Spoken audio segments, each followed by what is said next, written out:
ଆସନ୍ତୁ ମୋର ପ୍ରିୟ ପ୍ରଭୁଙ୍କର ଲୋକମାନେ, ଆଜି ଆମମାନେ ଆଦି ପୁସ୍ତକର 14 ପର୍ବଟିକୁ ଆମମାନେ ଅଧ୍ୟୟନ କରିବା। ଏହି 14 ପର୍ବରେ 24 ଗୋଟି ପଦ ଆମମାନେ ଥିବାର ଦେଖୁଅଛୁ।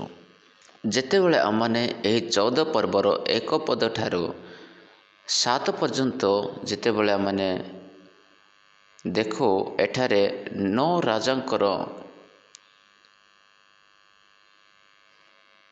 ଯୁଦ୍ଧ ବିଷୟରେ ସେଠାରେ ବର୍ଣ୍ଣନା କରାଥିବାର ଆମେ ଦେଖିବାକୁ ପାରୁ। ପୁଣି 8 ଠାରୁ 9 13 ପର୍ଯ୍ୟନ୍ତ ଯେତେବେଳେ ଆମେ ଦେଖିବା, ସେଠାରେ ଆବ୍ରାହମଙ୍କର ପୁତ୍ରା ଲୋଟଙ୍କୁ ବନ୍ଦୀ କରି ନେବାର ବିଷୟ ଆମେ ସେଠାରେ ଦେଖୁ। ତାପରେ ଯେତେବେଳେ ଆବ୍ରାହମକୁ ଲୋଟଙ୍କ ବିଷୟରେ ସମାଚାର ମିଳିଲା, ସେ ତାଙ୍କର 318 ଲୋକମାନଙ୍କୁ ଆଣି ସେ ରାଜାମାନଙ୍କ ସହିତ ଯୁଦ୍ଧ କରି ଲୋଟଙ୍କୁ ସେଥିରୁ ସେ ଛଡ଼ାଇ ଆଣିଲେ। ତାପରେ ମଲ୍କିସେଦେକ୍ ଯେ ଯୀଶୁ ଖ୍ରୀଷ୍ଟଙ୍କ ପରି ଏଠାରେ ଆବ୍ରାହମ ମଲ୍କିସେଦେକଙ୍କୁ ଦଶମାଂଶ ଦେବାର ବିଷୟ ଏଠାରେ ବର୍ଣ୍ଣିତ ଅଛି। ତାପରେ ସେଠିକାର ରାଜା ସଦମ ଏବଂ ହମରାର ରାଜା ଆବ୍ରାହମକୁ ନିବେଦନ କରିବାର ଦେଖୁଅଛୁ। ସେ କହିଲେ ଯେ ସଦମର ରାଜା ଆବ୍ରାହମକୁ କହିଲେ, ତୁମ୍ଭେ ସମସ୍ତ ସମ୍ପତ୍ତି ନିଅ, ମାତ୍ର ମନୁଷ୍ୟ ସକଳ ଆମମାନଙ୍କୁ ଦିଅ। ସେହି ସମୟରେ ଆବ୍ରାହମ ତାହାଙ୍କୁ କହିଲେ ଯେ ମୁଁ ସ୍ୱର୍ଗ ଓ ପୃଥିବୀର ଅଧିକାରୀ ସଦାପ୍ରଭୁ ପରମେଶ୍ୱରଙ୍କ ଉଦ୍ଦେଶ୍ୟରେ ହସ୍ତ ଉଠାଇ କହୁଅଛି ଯେ ମୁଁ ତୁମ୍ଭର କିଛି ନେବି ନାହିଁ, ଖଣ୍ଡିଏ ସୂତା କି ଜୁତାର ବନ୍ଧନୀ ମଧ୍ୟ ମୁଁ ନେବି ନାହିଁ। ପଛେ ଅବା ତୁମ୍ଭେ କହିବ, ଆମ୍ଭେ ଆବ୍ରାହମକୁ ଧନବାନ କରିଅଛୁ ବୋଲି। ଏହି ପ୍ରକାର ଆମମାନେ ଏହି 14 ପର୍ବରେ ବର୍ଣ୍ଣିତ ବିଷୟ ଆମେ ଦେଖିବାକୁ ପାରୁ।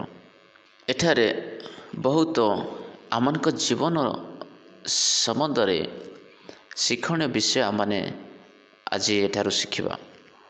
ଯେତେବେଳେ ଆମମାନେ ଏକ ପଦରେ ଆମମାନେ ପଢ଼ୁ, ସେଠାରେ ଆମମାନେ ଦେଖୁ ଯେ 4 ଜଣ ରାଜା 5 ଜଣ ରାଜାଙ୍କ ବିରୁଦ୍ଧରେ ସେମାନେ ଯୁଦ୍ଧ କରିବାର ଦେଖୁ। ଏଠାରେ ସିନିୟରର ରାଜା ଆମ୍ରାଫଲ ରାଜା ଓ ଇଲାସରର ଆରିୟକ ରାଜା ଓ ଏଲମର କଦରଲାୟମୟର ରାଜା ଓ ଗଇମର ତିଦିଓଲ ରାଜାଙ୍କର ଅଧିକାର ସମୟରେ ଏମାନେ ସଦମର ରାଜା ବୀରା ଓ ହମରାର ରାଜା ବିର୍ସା ଓ ଅଦମାର ରାଜା ସିନାବ ଓ ସିବୟମର ରାଜା ସିମେବର ଓ ବିଲାର ଅର୍ଥାତ୍ ସିୟରର ରାଜା ସହିତ ଯୁଦ୍ଧ କଲେ। ଏହି 4 ଜଣ ରାଜା ଏହି 5 ଜଣ ରାଜାଙ୍କ ସହିତ ଯୁଦ୍ଧ କଲେ। ଏମାନଙ୍କୁ 9 କିଙ୍ଗସ୍ ୱାର୍ ବୋଲି କୁହାଯାଏ। ଏ ସମସ୍ତେ ସିଦିମ ପଦାରେ ଅର୍ଥାତ୍ ଲବଣ ସମୁଦ୍ର ନିକଟରେ ଏକତ୍ର ହୋଇଥିଲେ। ଯେହେତୁ ସେମାନେ 12 ବର୍ଷ ପର୍ଯ୍ୟନ୍ତ କଦରଲାୟମର ରାଜାଙ୍କର ବଶୀଭୂତ ରହି 13 ବର୍ଷରେ ବା 13 ବର୍ଷରେ ତାଙ୍କର ବିଦ୍ରୋହୀ ହୋଇଥିଲେ। ଏ ହେତୁ 14 ବର୍ଷରେ 14 ବର୍ଷରେ କଦରଲାୟମର ରାଜା ଓ ତାଙ୍କର ସହାୟ ରାଜାଗଣ ଆସି ଅସ୍ତାରତ କର୍ଣ୍ଣମୀୟରେ ରଫାଇୟ ଲୋକମାନଙ୍କୁ ଓ ହମରେ ସୁସିୟ ଲୋକମାନଙ୍କୁ ଓ ସାବିକିରିଆ ଥଇମରେ ଏମି ଲୋକମାନଙ୍କୁ ଓ ପ୍ରାନ୍ତର ନିକଟସ୍ଥ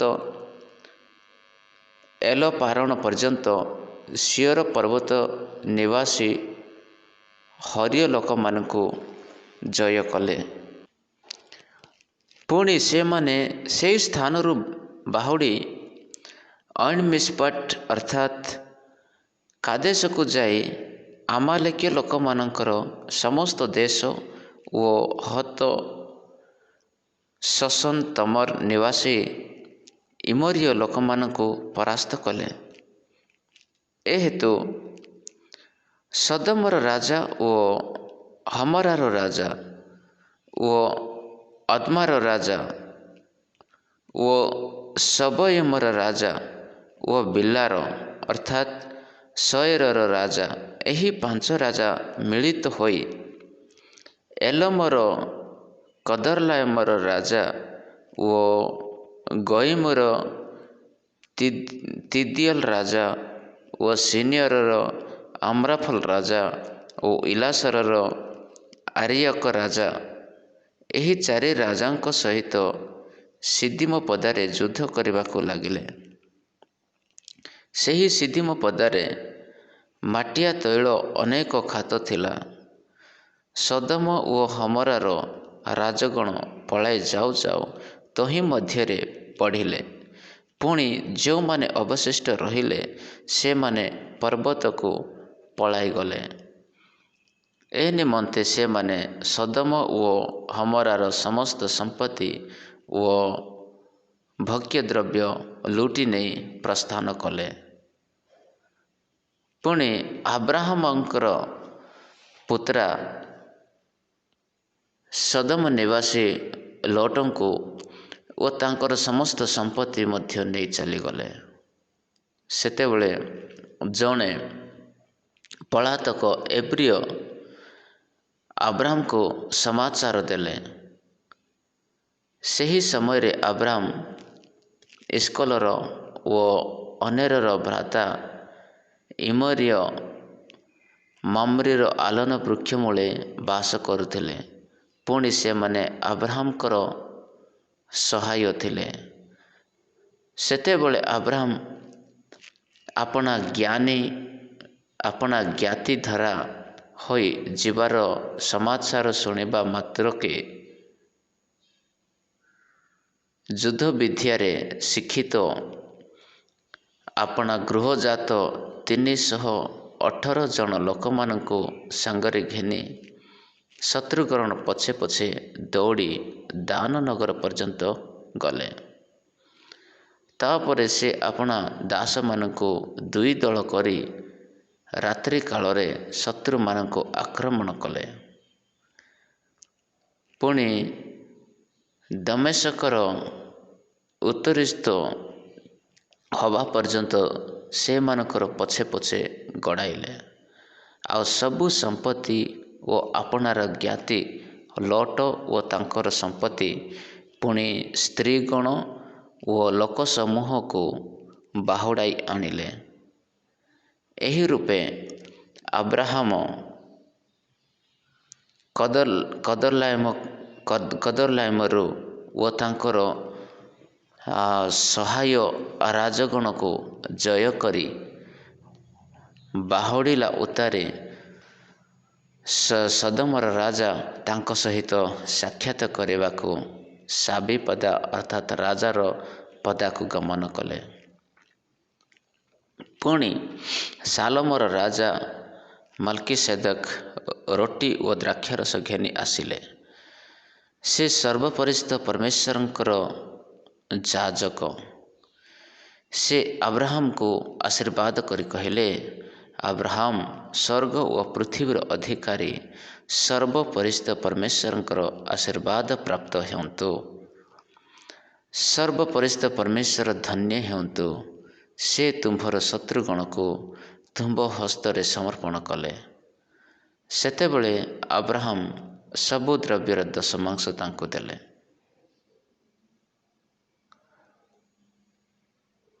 ସଦମର ରାଜା ଆବ୍ରାହାମକୁ କହିଲେ, ତୁମ୍ଭେ ସମସ୍ତ ସମ୍ପତ୍ତି ନିଅ, ମାତ୍ର ମନୁଷ୍ୟ ସକଳ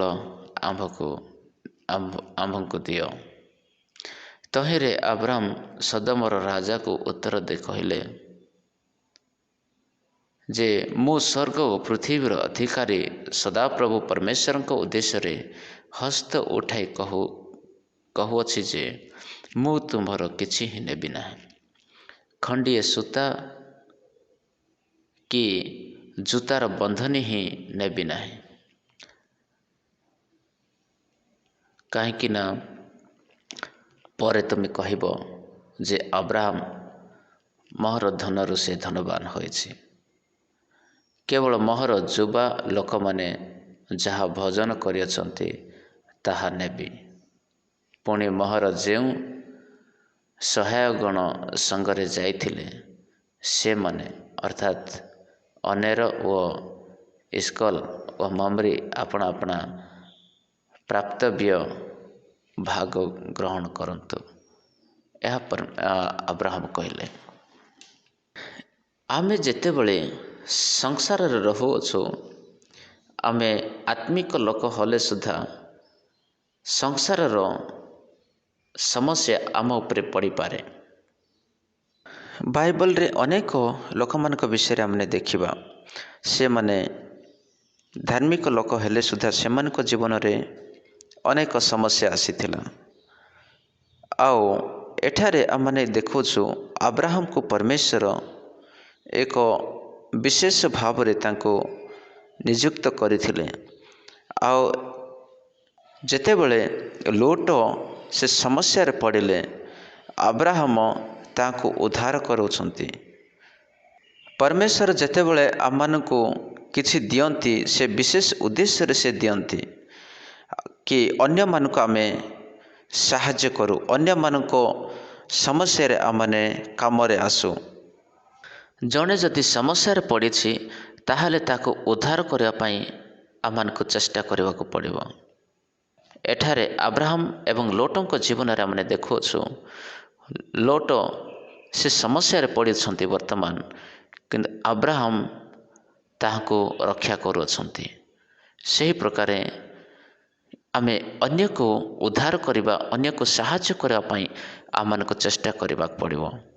ଏହା ପୂର୍ବରୁ ଦୁଇ ରାଜାଙ୍କ ମଧ୍ୟରେ ଯେତେବେଳେ ଦୁଇ ଦଳ ମଧ୍ୟରେ ଯୁଦ୍ଧ ହେଲା, ସେହି ଯୁଦ୍ଧ ସମୟରେ ଜଣେ ବ୍ୟକ୍ତି ସେଥିରୁ ଉଦ୍ଧାର ପାଇଲା ଆଉ ସେଠୁ ବଞ୍ଚିଯାଏ। ସେ ଲୋଟଙ୍କ ବିଷୟରେ ଯାଇ ଆବ୍ରାହମକୁ ଯାଇକି କହିଦେଲା। ଆଉ ଯେତେବେଳେ ଆବ୍ରାହମ ସେହି ସମାଚାର ପାଇଲେ ସେ ତୁରନ୍ତ ସେ ତାଙ୍କର ସୈନ୍ୟମାନଙ୍କୁ ବା ତାଙ୍କର ଯବାନ ଲୋକମାନଙ୍କୁ ଯାହାକୁ ସେ ଟ୍ରେନିଂ ଦେଇ ରଖିଥିଲେ, ଯୁଦ୍ଧର ଟ୍ରେନିଂ ଦେଇ ରଖିଥିଲେ, ସେମାନଙ୍କୁ ନେଇ 318 ଜଣଙ୍କୁ ନେଇ ଯୁଦ୍ଧ କ୍ଷେତ୍ରକୁ ସେ ଯାଉଅଛନ୍ତି। ଏଠାରେ କଦର୍ଲାଓମର ରାଜାଙ୍କର ଦଳ ବହୁତ ହିଁ ଶକ୍ତିଶାଳୀ ଥିଲେ। ଆଉ ସେମାନେ 11 ଜଣ ରାଜାମାନଙ୍କୁ ସେମାନେ ପରାସ୍ତ କରିଥିଲେ। ଆଉ ଏଠାରେ ଆମେ ଯଦି ଦେଖୁଛୁ ଆବ୍ରାହମ ସେହି ପ୍ରକାର ବଳବାନ ରାଜାମାନଙ୍କ ସହିତ ସାମ୍ନା କରିବା ପାଇଁ ସେ ନିଜକୁ ସେ ସକ୍ଷମ ରଖିଲେ। ଏଠାରେ ଆମେ ଦେଖୁଅଛୁ ଆବ୍ରାହମ ନିଜର ପୁତ୍ରା ବିଷୟରେ ବା ଭାଇର ପୁଅ ବିଷୟରେ ସେ ଏତେ ଚିନ୍ତା କରୁଅଛି ଆଉ ଏତେ ପ୍ରେମ କରୁଅଛି, ଆଉ ତାହାକୁ ଛଡ଼ାଇବା ପାଇଁ ବୋଲି ସେ କେତେ ଚେଷ୍ଟା କରି ନିଜର ଜୀବନକୁ ବାଜି ଲଗାଇ ସେ ତାର ପୁତ୍ରାକୁ ବା ଲୋଟକୁ ସେ ଉଦ୍ଧାର କରିବାର ପଥ ସେ ପ୍ରସ୍ତୁତ କରୁଅଛି। କ'ଣ ମୋର ପ୍ରିୟ ପ୍ରଭୁଙ୍କର ଲୋକମାନେ, ଆଜି ଆମମାନଙ୍କର ଜୀବନ କି ପ୍ରକାର ଅଛି? କ'ଣ ଆମମାନେ ଅନ୍ୟକୁ ଉଦ୍ଧାର କରିବା ନିମନ୍ତେ ନିଜକୁ ଆମମାନେ ପ୍ରସ୍ତୁତ କରୁ? ଏହା ଆମମାନଙ୍କ ନିମନ୍ତେ ଏକ ପ୍ରଶ୍ନ ଅଟେ। ଜଣେ ଭାଇ ଯଦି ଦୁଃଖରେ ଅଛି, ଜଣେ ଭାଇ ଯଦି କଷ୍ଟରେ ଅଛି, ତେବେ ଆମେ ଯେ ସୁଖରେ ଥିବା ଲୋକ, ସେଇ ଦୁଃଖରେ ଥିବା ଲୋକମାନଙ୍କୁ ଆମେ ସାହାଯ୍ୟ କରିବା ପାଇଁ ଆମେ ପ୍ରସ୍ତୁତ ଅଛୁ କି? आमे सेमानकु उद्धारर रास्ता देखिबा पई आमे प्रस्तुत अछु कि?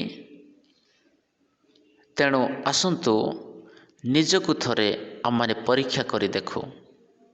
13 पदरे ताहा आमने देखुअछु जेतेबेले से जड़े पलातक एब्रिय अब्राहम को समाचार दे आसला जे सही समय रे अब्राहम इस्कलर ओ अनेरर भाई इमरिय मम्रीर आलोक वृक्ष मूले बास करुथिले। पुणी से माने अब्राहमकर सहाय थिले। से मानको से युद्ध करने निमंते 318 जन को से प्रस्तुत करी लोटों को उद्धार करने निमंते से पलाई गले। अब्राहम से जाए लोटो एवं तांकर स्त्री आउ तांकर धन संपत्ति समस्त से फेरई आनीदेले। आउ अब्राहम से 5 जन राजा को से जाई परास्त कले। से 5 जन राजा पाखे केते शह शह सैन्य लोक माने थिबे, केते शह शह सैन्य लोक माने थिबे, किंतु एठारे आमने देखुछु अब्राहम मात्र 318 जन को नहीं से युद्धरे से मान को परास्त करदेले। आ परमेश्वर अब्राहम को संगरे थिबारो एहा साधित होई पारिला। लोट जेतेबेले से बंदी गृह को जाइथिले सेठारो अब्राहम ताहाको उद्धार कले। सेही प्रकारे पाउल मध्य कहते जदि किए जने विश्वासी सी जदि खसी जाउअछि ताहाले तम कारणरू ताहा होउछि तेबे तमे मध्य खसिबो। तेणु तमे ताहाको उठाई आओ निजे भी आओ ताको भी सीधा रास्तारे नहीं चलो बोली पाउल कहते। तार माने जी जदि अन्य जन से गातरे पड़ जाउछि ताहाको आमनको उद्धार करबा आमनकर कर्तव्य। जने जदि समस्या रे पड़ुअछि ताहाको आमने साहाय्य करबा आमनकर आवश्यक। जदि जने बीमार अवस्था रे अछि ताहाको आमने साहाय्य करबा आमनकर आवश्यक। अब्राहम एठारे से निजर जीवन को से देखिला नाही। मु जदि सेठाको जीवी मोहर जीवन कौन हेबो? मते से शह शह सैन्य माने आसी मते मारिदेवे कि मते घात करदेवे। मु आओ मोर परिवार केंती हेबे, मोर स्त्री केंती हेबो, मोर धन संपत्ति केंती हेबो, से ए समस्त विषय से चिंता कला नाही। किंतु से ताहारो पुत्रा को से प्रेम करुथिले। आउ से प्रेम करुथिबा हेतु निजर जीवन को बाजी लगाए ताहाको उद्धार करबा निमंते ता पकरे अधिक संख्या सैन्य नथिले मध्य से अल्प लोक मानकु नहीं से शह शह लोक मानक सहित युद्ध करबा पई से प्रस्तुत हैला। एहीपरि भावरे अब्राहम कदरलाइमर को ओ तांकर सहाय राजागण को जय करी से बाहुडिला उतारे सदमर राजा तांको सहित साक्षात करने को साबीपदा अर्थात राजार पदा को से गमन करे आसबार आमने देखो। से राजा से केबे भाभी नथिबो जे लोटो आउ सेठारू बंची आसीबो बोली। एथिपाई जेतेबेले अब्राहम तांको उद्धार करी आनिले लोटों को एवं तांकर धन संपत्ति जेतेबेले से उद्धार करी आनिले सदम राजा ताहा देखी से भयभीत ହୋଇ ସେ ଆବ୍ରାହମଙ୍କ ନିକଟକୁ ସେ ଫେରି ଆସୁଛନ୍ତି ଆଉ ଦୌଡ଼ି ଆସୁଛନ୍ତି ଆଉ ତାହାଙ୍କୁ ସେ ସାକ୍ଷାତ କରୁଛନ୍ତି। ତାପରେ ସାଲମର ରାଜା ମଲ୍କିସେଦକ ରୁଟି ଓ ଦ୍ରାକ୍ଷାରସ ଘେନି ପଳାଇ ଆସିଲେ। ସେ ସର୍ବପରିଚିତ ପରମେଶ୍ୱରଙ୍କର ଯାଜକ ଥିଲେ। ସେ ଆବ୍ରାହମକୁ ଆଶୀର୍ବାଦ କରି କହିଲେ, ଆବ୍ରାହମ ସ୍ୱର୍ଗ ଓ ପୃଥିବୀର ଅଧିକାରୀ ସର୍ବପରିଚିତ ପରମେଶ୍ୱରଙ୍କର ଆଶୀର୍ବାଦ ପାତ୍ର ହେଉନ୍ତୁ। ସର୍ବପରିଚିତ ପରମେଶ୍ୱର ଧନ୍ୟ ହେଉନ୍ତୁ। ସେ ତୁମ୍ଭର ଶତ୍ରୁଗଣଙ୍କୁ ତୁମ୍ଭ ହସ୍ତରେ ସମର୍ପଣ କଲେ। ସେତେବେଳେ ଆବ୍ରାମ ସବୁ ଦ୍ରବ୍ୟର ଦଶମାଂଶ ତାଙ୍କୁ ଦେଲେ। ଇଏ ମଲ୍କିସେଦକ ଜଣେ ରାଜା ବି ଥିଲେ ଆଉ ସେ ଜଣେ ପ୍ରଭୁଙ୍କର ଯାଜକ ବି ଥିଲେ ଆଉ ତାକୁ ଶାନ୍ତିର ରାଜା ବୋଲି କୁହାଯାଏ। ଇଏ ରାଜା ଯୀଶୁ ଖ୍ରୀଷ୍ଟଙ୍କ ପରି ଜଣେ ଶାନ୍ତିର ରାଜା ଥିଲେ। ତେଣୁ ଏବ୍ରୀ ପୁସ୍ତକ 7 ପର୍ବରେ ସେଠାରେ ବର୍ଣ୍ଣିତ ଅଛି ମଲ୍କିସେଦକଙ୍କ ବିଷୟରେ।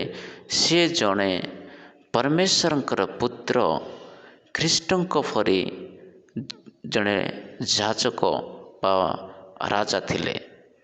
ଯେତେବେଳେ ଆମେ ଏବ୍ରୀ 7 ପର୍ବ 1-3 ପର୍ଯ୍ୟନ୍ତ ପଢ଼ୁ, ସେଠାରେ ମଲ୍କିସେଦକଙ୍କ ବିଷୟରେ ଲେଖା ଅଛି ଯେ ଏହି ମଲ୍କିସେଦକ ସାଲମର ରାଜା ଓ ପରାତ୍ପର ଈଶ୍ୱରଙ୍କ ଯାଜକ ଥିଲେ। ସେ ସାଲମର ରାଜା ଓ ପରାତ୍ପର ପରମେଶ୍ୱରଙ୍କର ଯାଜକ ଥିଲେ। ସେ ଆବ୍ରାହମ ରାଜାମାନଙ୍କୁ ସଂହାର କରି ପ୍ରତ୍ୟାବର୍ତ୍ତନ କରିବା ସମୟରେ ତାହାଙ୍କ ସଙ୍ଗେ ସାକ୍ଷାତ କରି ଆଶୀର୍ବାଦ କରିଥିଲେ। ଆବ୍ରାହମ ମଧ୍ୟ ତାହାଙ୍କୁ ସମସ୍ତ ପଦାର୍ଥରୁ ଦଶମାଂଶ ଦେଇଥିଲେ। ଏହା ଅନୁବାଦ କଲେ ଏହାଙ୍କ ନାମର ଅର୍ଥ ଧର୍ମ ରାଜା, ଦ୍ୱିତୀୟ ସାଲେମର ରାଜା ଅର୍ଥାତ୍ ଶାନ୍ତିର ରାଜା।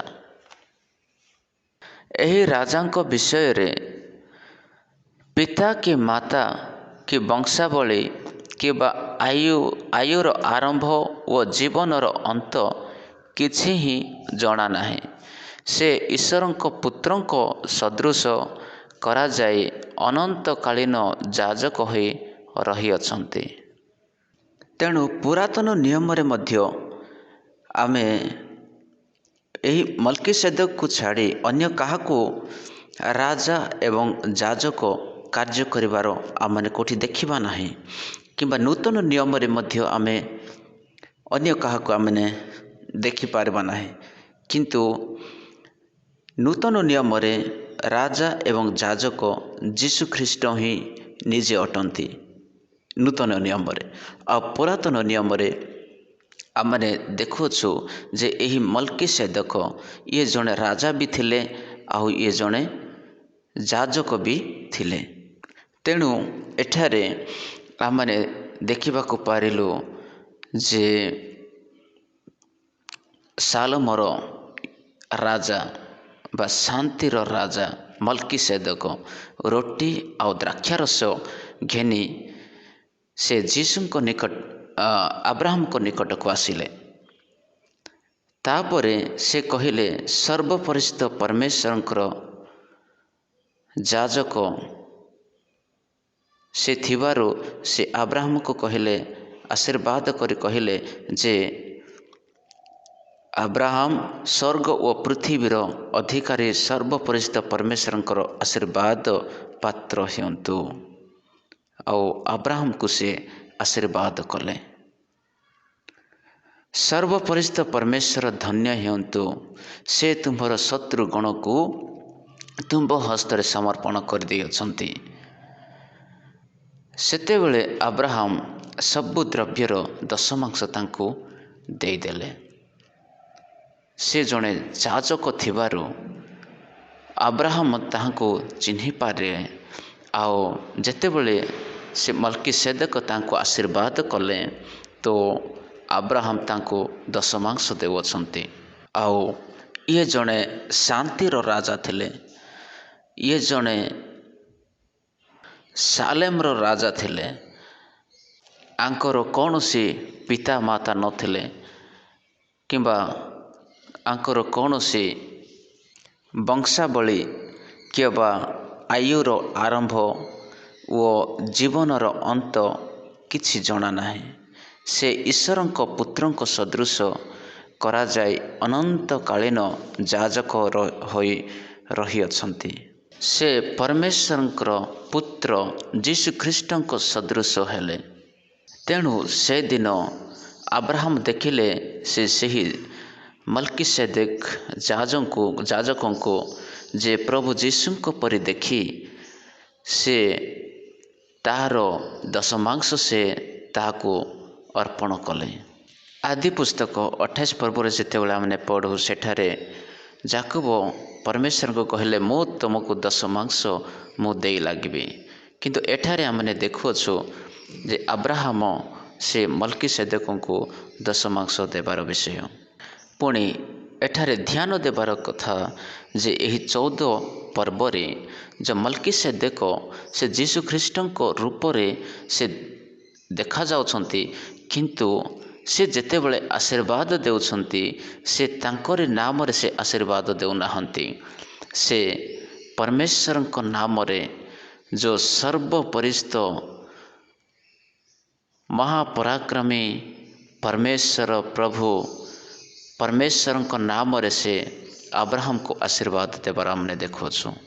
से अब्राहम को आशीर्वाद करी कहिले 19 पदरे से आशीर्वाद करी कहिले अब्राहम स्वर्ग व पृथ्वीर अधिकारी सर्वपरिस्थ परमेश्वरंकर आशीर्वाद पात्र हेउंतु। सही सर्वपरिस्थ परमेश्वरंकर आशीर्वाद आम मानक उपरे रहिबा आवश्यक। जेमिति कि से एसियो एवं जाकबों विषय जदि आमने देखिबा, जाकब से धोकेबाज रे से तार भाईर अधिकार छड़ाई से आशीर्वाद नेउछंती। सही प्रकार आशीर्वाद आम को दरकार नाही। दरकार आम को जे सर्वपरिस्थ परमेश्वरंकर आशीर्वाद डायरेक्ट आम को दरकार। एथिपाई सही प्रकार परमेश्वर ठारू आशीर्वाद पाइबा पाई आमने चेष्टा करूँ। अब्राहम से मल्कीसेदेक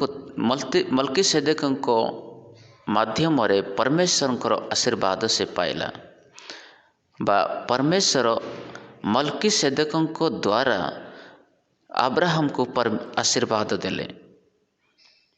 आओ से मल्कीसेदेक कहिले सर्वपरिस्थ परमेश्वरंकर धन्य हेउंतु से तुम्भर शत्रुगण को तुम्भ हस्तरे समर्पण करिअछंती।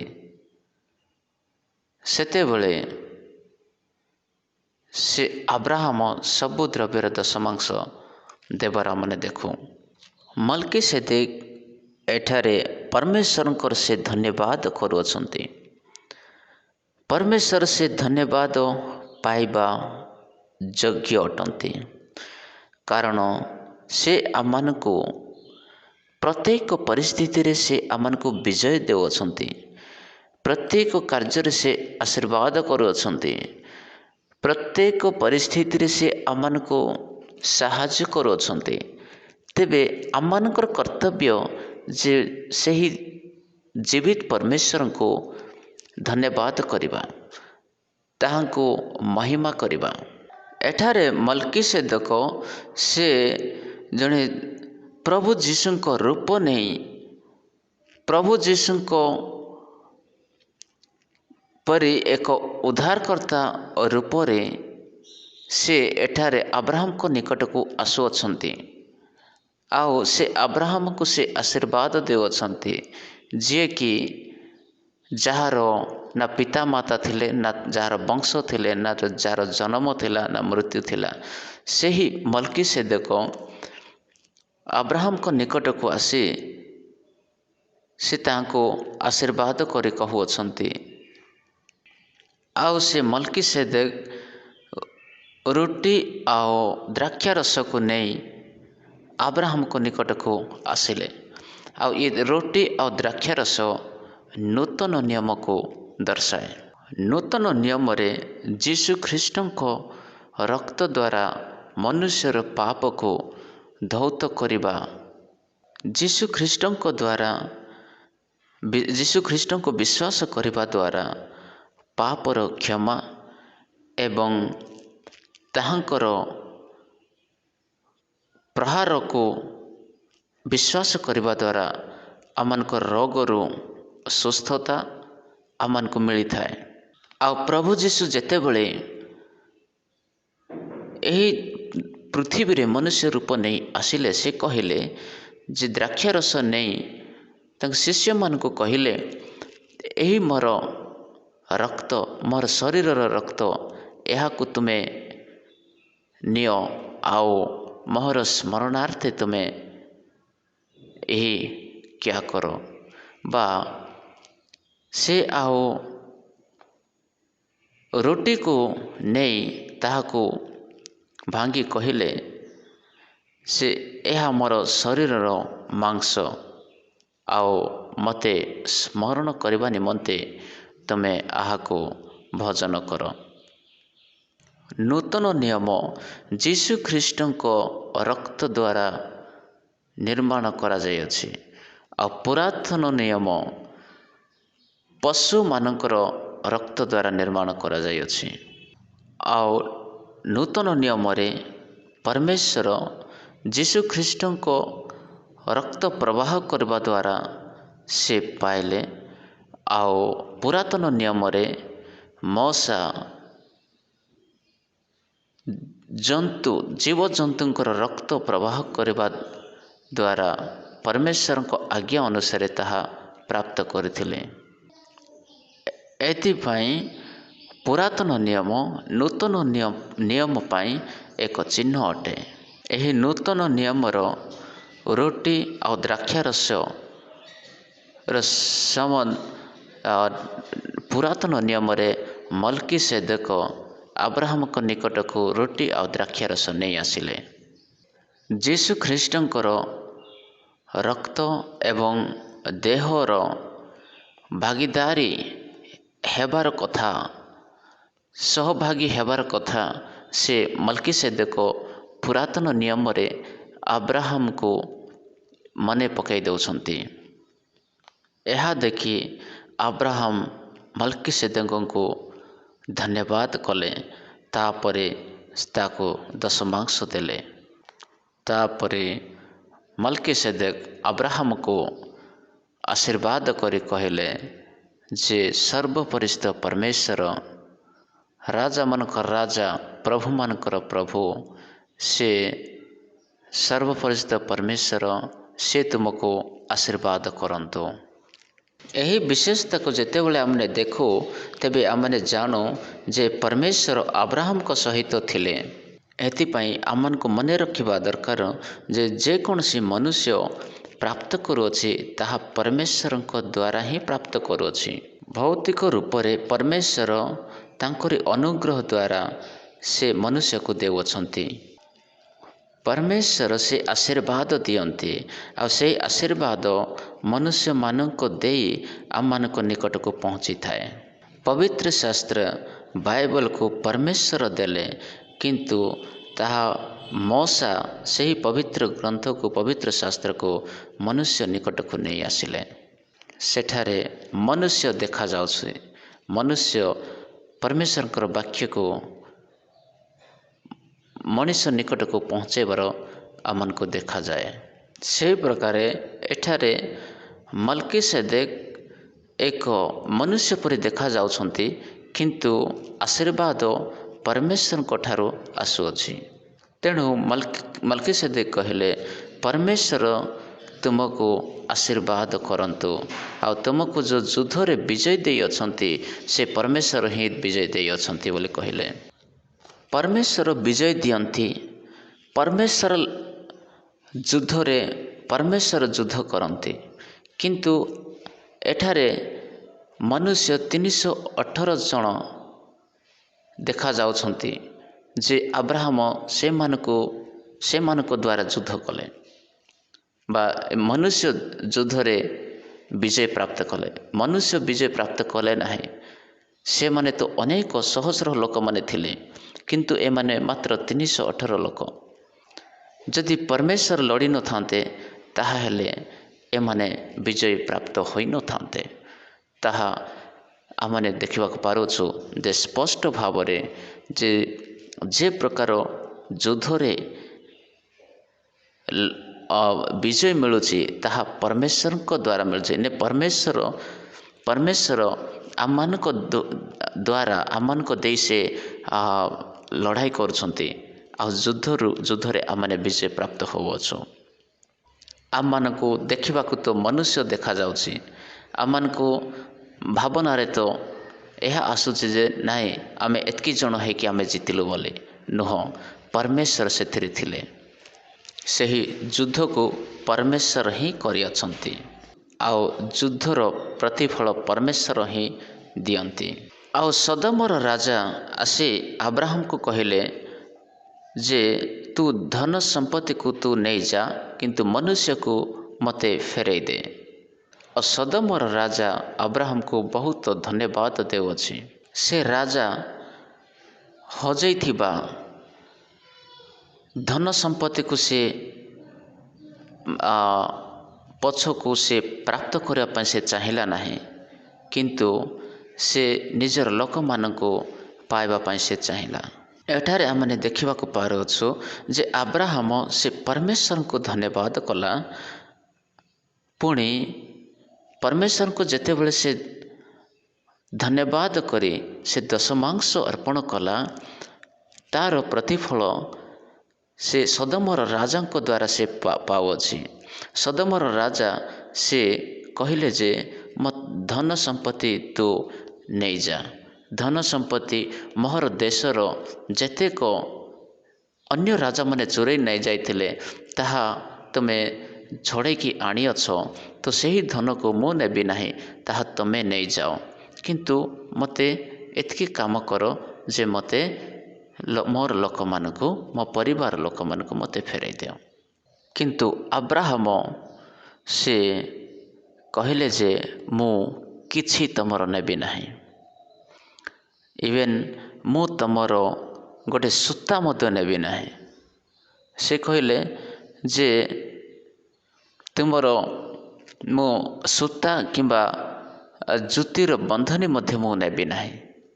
ଆଉ ପରେ ତୁ କହିବୁ ଯେ ମୋର ଧନରେ ଆବ୍ରାହମ ଧନୀ ହୋଇଛି ବୋଲି। ଏଥିପାଇଁ ମୋର ପ୍ରିୟ, ଏଠାରେ ଆମମାନଙ୍କୁ ଶିଖିବାର ଆବଶ୍ୟକ ଯେ ଧନ ଆମମାନଙ୍କୁ କିଛି ଦେଇପାରିବ ନାହିଁ। ମନେ ରଖନ୍ତୁ, ଧନର ଅଧୀନରେ ଯିଏ ରହେ ସେ ଧନର ଦାସ ହୋଇଯାଏ। ଧନକୁ ଯିଏ ଶାସନ କରେ ସେ ପରମେଶ୍ୱରଙ୍କର ଦାସ ହୁଏ। ଯେବେ ଧନ ନିଜ ଅଧୀନରେ ରହିବ ତେବେ ସେ ପରମେଶ୍ୱରଙ୍କର ଦାସ ହୋଇପାରିବ। ଆମେ ଧନର ମାଲିକ ହୋଇ ଧନକୁ ଆମମାନଙ୍କୁ ବ୍ୟବହାର କରିବାକୁ ପଡ଼ିବ, କିନ୍ତୁ ଧନ ଯଦି ଆମର ମାଲିକ ହେବ ତେବେ ଆମମାନେ ସଫଳ ହୋଇପାରିବା ନାହିଁ। ଏଠାରେ ଆବ୍ରାହମ ଜାଣିଥିଲା, ଏଥିପାଇଁ ସେ ଧନ ପ୍ରତି ସେ ଆଶା ଲଗାଇ ରଖିଲା ନାହିଁ। ସୋଦୋମର ରାଜା ମଧ୍ୟ ସେହି ପ୍ରକାର ଥିଲା।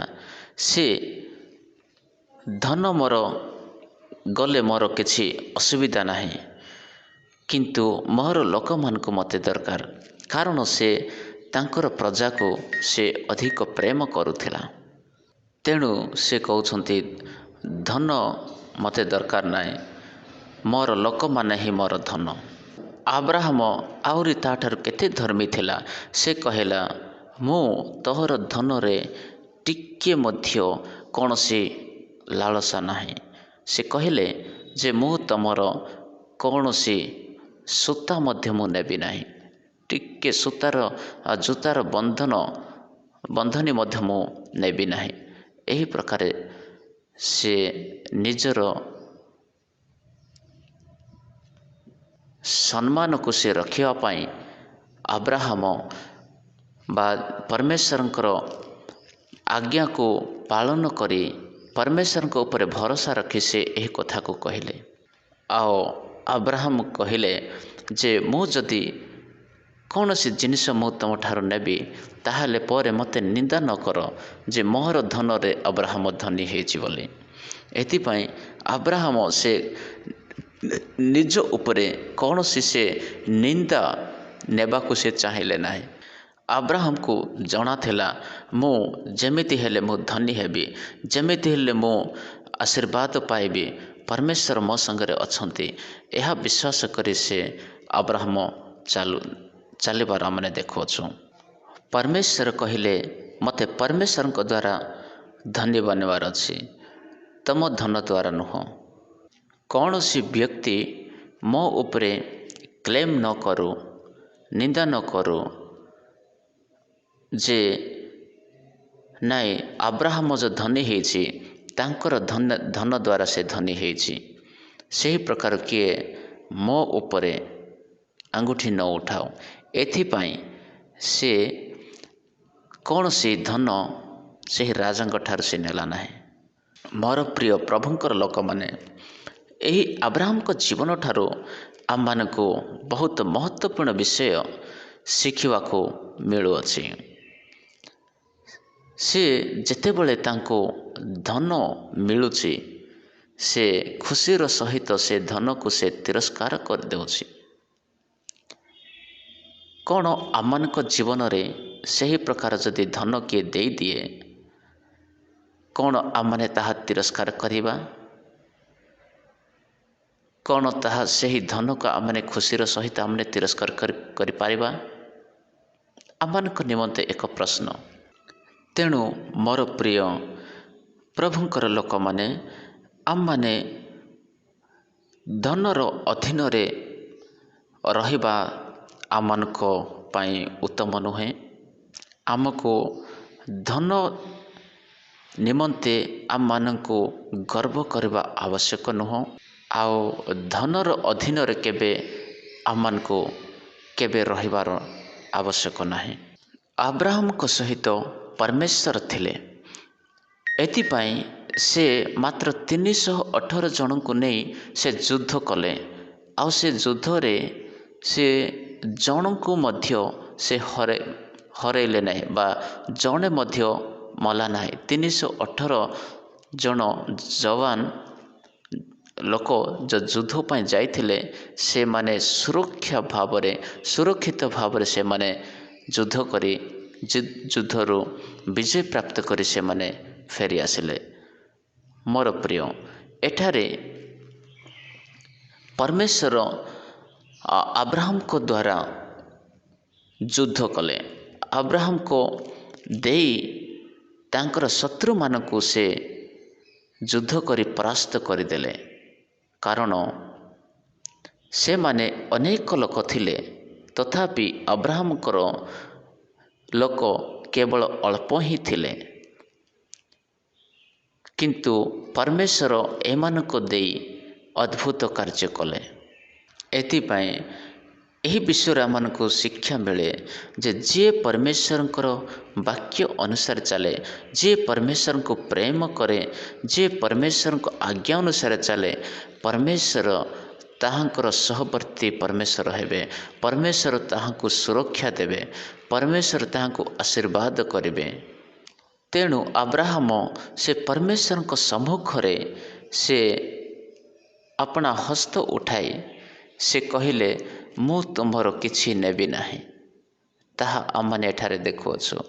तहिरे अब्राहम सदमर राजा को उत्तर दे कहिले मु स्वर्ग एवं पृथ्वीर अधिकारी सदाप्रभु परमेश्वर को उद्देश्य रे हस्त उठाई कहुअछि जे मु तुम्हार किछि नेबी नाही।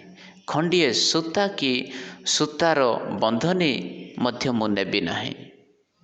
एठारे अब्राहमकर आध्यात्मिक जीवन केते श्रद्धालु भाव देखा जाउछि।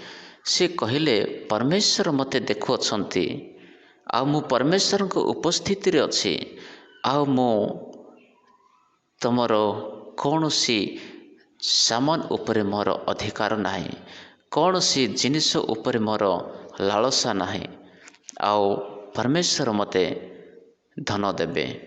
ଏଥିପାଇଁ ସେ କହିଲେ ମୁଁ ତୁମର କିଛି ନେବି ନାହିଁ। ତେଣୁ ମୋର ପ୍ରିୟ ପ୍ରଭୁଙ୍କର ଲୋକମାନେ ଆମମାନଙ୍କୁ ଧନର ଉପରେ ଭରସା ନ ରଖିବା ଆବଶ୍ୟକ।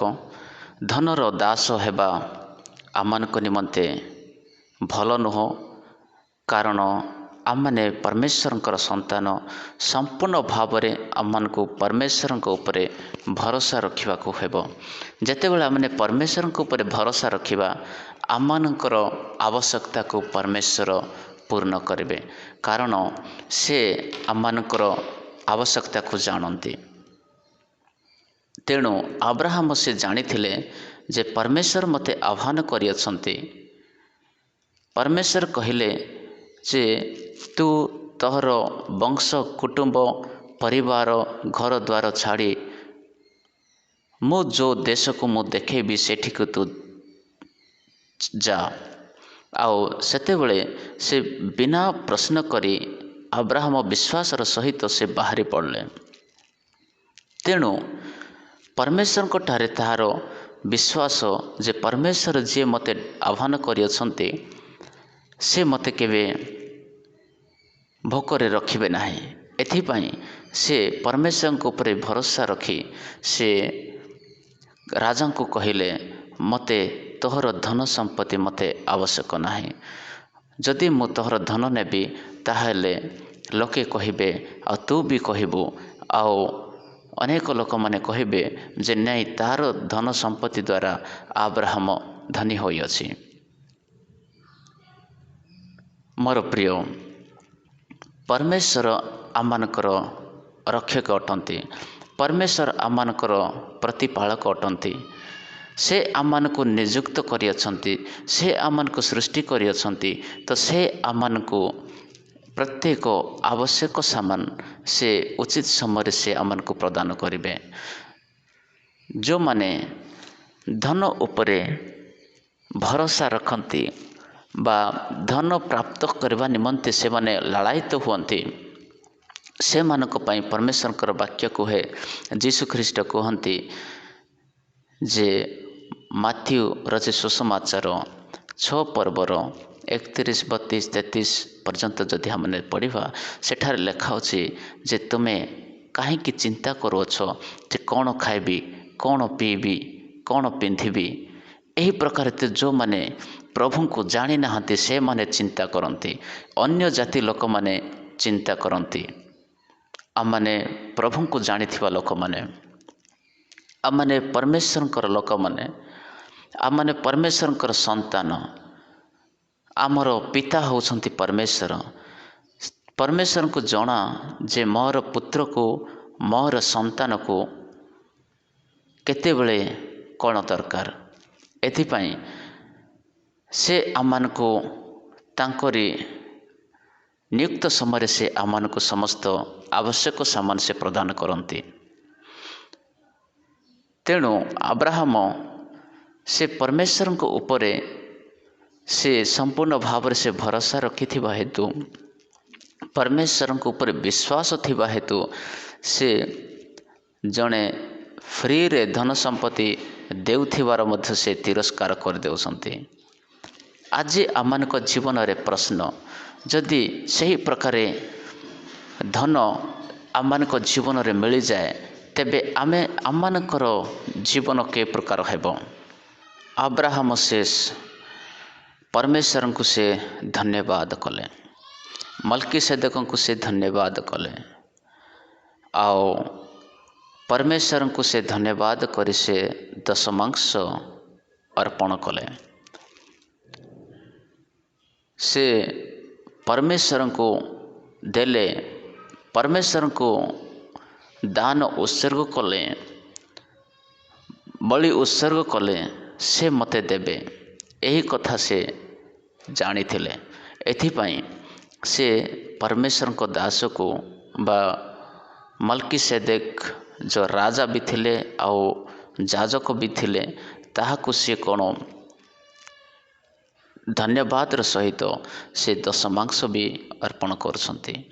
मोर प्रिय प्रभुंकर लोक माने आम को परमेश्वर निमंते दशमांश देवा अति आवश्यक अटे। जहाँ आमने संचय करुछु, जहाँ आमने आमनकर कार्य आमनक इनकम रे जो परमेश्वर को दयारु आमने प्राप्त करुछु, ताहा आमने परमेश्वर को दशमांश देवा नितांत आवश्यक। आओ सही प्रकार देले आमनकर धन उपरे कौन सी शैतान हाथ रहिबो नाही। आओ आमनकर मन मध्य परमेश्वर ठारे लगी रहिबो। कहीं ना परमेश्वर वाक्य हुए जोठारे तुमर जोठारे धन सेठारे तुमर मन। ता माने परमेश्वर ठारे जदि आमने धन लगाउछु ताहले मन मध्य परमेश्वर ठारे लगी रहिबो। एथिपाई परमेश्वर को आमन को दान बा दशमांश दे आमने गौरव करि परिबा। आ परमेश्वर गौरव हेबो, परमेश्वर महिमा हेबो, आ परमेश्वर आमन को आशीर्वाद करिबे। आउ आमनकर धन को आमनकर पैसा को किंबा आमनकर शरीर को शैतान छुई पारबो नाही, शैतान नजर पकई पारबो नाही। यही कथा से जानी पारिथिले अब्राहम। एथिपाई से परमेश्वर को से दशमांश देले बा मल्कीसेदेक को परमेश्वर दास जानी से दशमांश देले। तापरे परमेश्वर ताहाको आशीर्वाद करुअछंती। परमेश्वर अब्राहम को आशीर्वाद करबार माने देखुछु।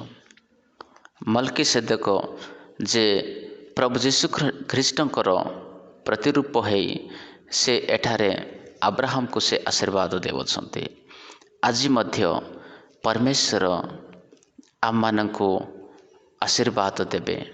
परमेश्वर जेकोसी मनुष्य मानको देई से आमମାନଙ୍କୁ आशीर्वाद दियंती। एथिपाई संपूर्ण भाव में आमने परमेश्वर ठारे समर्पित हेबा, परमेश्वर आज्ञाकारी हेबा, परमेश्वर वाक्य अनुसार चलिबा, प्रार्थना जीवन काटिबा, परमेश्वर ऊपर भरोसा रखिबा। परमेश्वर आमन को आशीर्वाद करेंगे। वाक्य दे प्रभु आशीर्वाद करंतु। आमेन।